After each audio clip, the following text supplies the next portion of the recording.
So we really couldn't have picked a better winter day to do this. So we're in Ohio and it's winter time, so it's cold outside.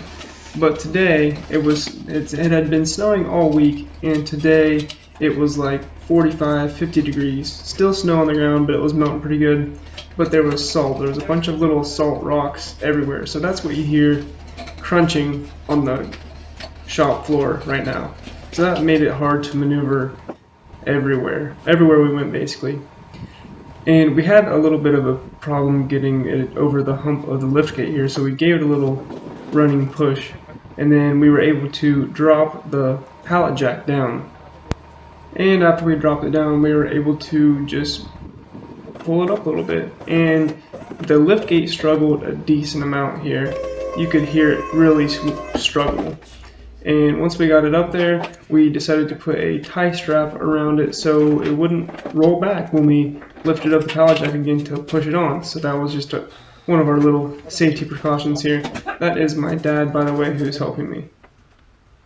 And with the Penske truck, we were taking up the entire road, and we thought somebody needed to get by, but it turned out they really didn't. So we lifted it back down and pulled it out a little bit. Then we ended up doing the same thing again with the ratchet strap, but this time in the middle of the street.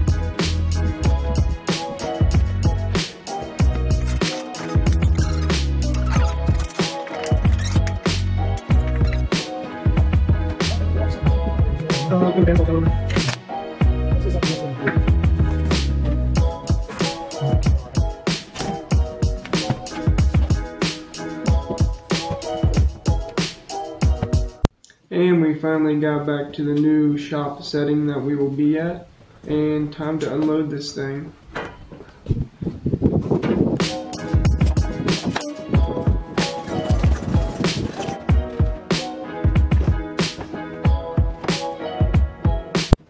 And as we were pulling the machine out, the liftgate wanted to sag a lot, so we got these bricks and we chalked up the back wheel so it wouldn't completely roll off the back of the liftgate.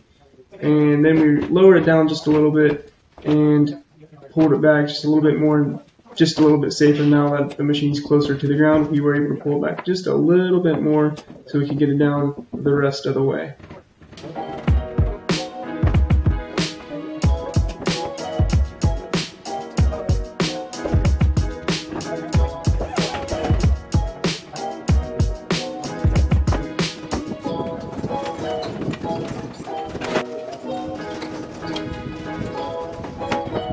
And once I got her where I wanted her, I plopped her down, and that's where she sets.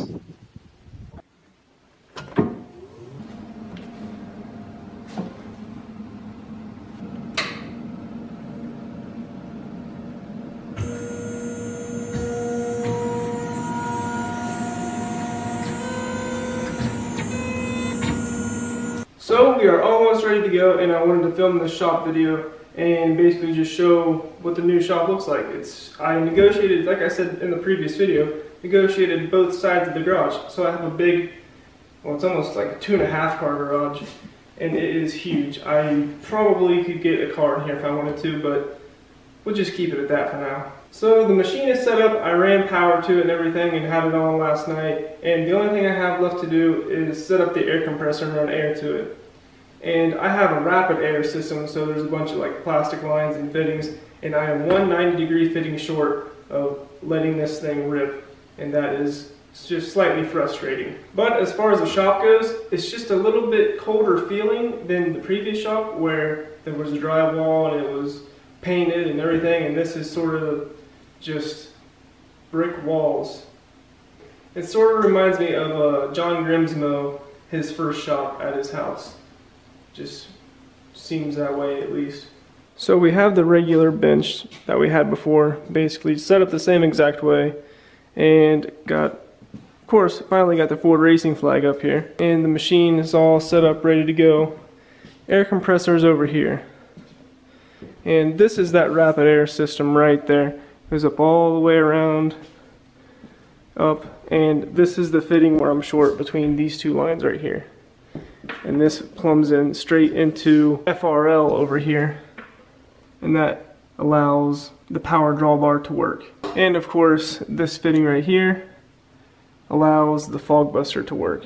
So this is the new line that I had to put in for the machine itself. So it's on one 20 amp breaker, and this is solely runs the machine. So I guess it'll sort of run the bandsaw too, but it won't be running all the time when the machine's running. I've also had this running in the old shop while the machine is running and never had a problem, so I will probably continue to do that. And of course I have my toolbox here and my surface plate. Fun fact about this surface plate: the machinist that owned this surface plate had sudden onset dementia. He walked out of the machine shop and just forgot who he was and where he was, apparently, and all his stuff went up for auction. And I knew a guy that bought this, and he let me buy this just calibrated. And actually, I think the calibration is just out of spec, but I bought this thing for $300. That's less than half of what they go for brand new. So I was pretty excited to get this. And also, the same guy that I got the surface plate from, well, the same machinist, also has these parallels. And these are pretty beat up. I mean, they've been reground a bunch different times, but he is an awesome guy. He even labeled parallels and how tall they are and all sorts of stuff. It's really cool how he did this, and he made all these holders, and he made this wooden cover for the surface plate. So getting the machine moved wasn't as hard as I originally thought it would be.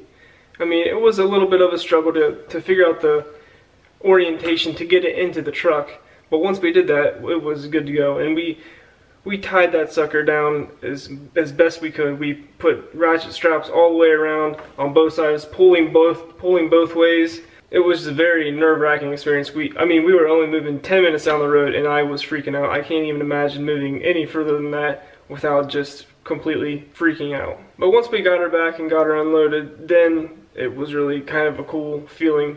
Now that I have a larger shop, and I can have a lot more room to do whatever I want, and I can move around however I please. I don't have to maneuver around a car, and I can go back and forth between my air compressor. Super duper easy, and I was just excited for having this thing set up here. Once I got it back and had it set down where I wanted it, I think I got it fairly level. I'm still going to get a machinist level. I'm going to see if there's any of those on eBay or if anybody has a used one somewhere.